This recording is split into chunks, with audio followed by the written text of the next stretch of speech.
Nous allons vous présenter l'échelle AKPS qui signifie Anterior Knee Pain Scale. L'AKPS est une échelle ciblant les personnes souffrant de la face antérieure du genou. Son objectif est d'évaluer les limitations fonctionnelles importantes et des douleurs à la face antérieure du genou.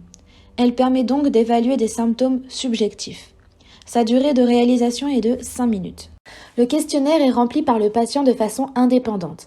Il est cependant conseillé que le patient soit accompagné par un professionnel de santé.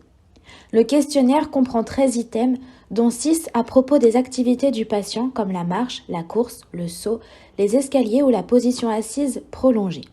Et 7 items à propos de la symptomatologie du patient comme une boiterie, une décharge, une tuméfaction, un défaut de repérage patellaire, une atrophie musculaire et un déficit de flexion.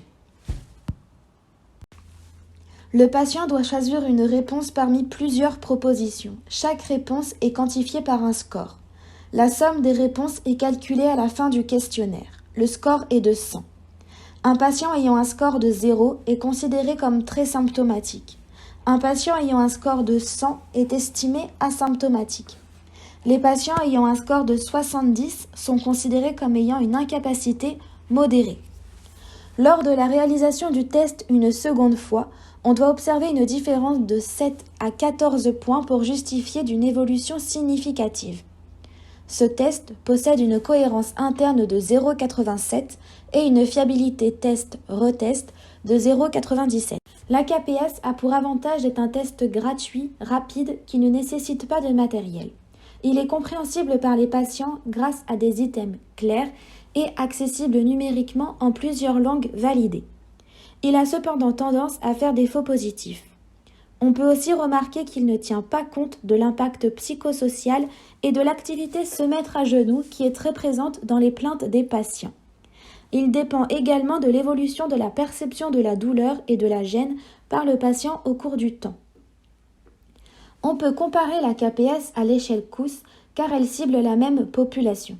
C'est un questionnaire de 42 questions dans 5 domaines différents, dont un dédié à la qualité de vie, mais il existe aussi une version réduite et une autre simplifiée utilisée chez les enfants.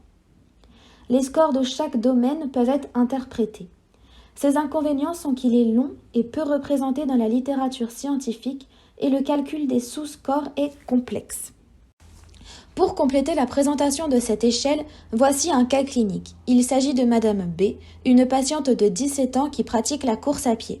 Elle souffre d'une douleur antérieure au genou gauche depuis 4 mois, ce qui correspond au moment où elle a intensifié son entraînement pour préparer sa prochaine course. Après remplissage du questionnaire par la patiente, on calcule un score de 64 sur 100, ce qui correspond à une incapacité modérée.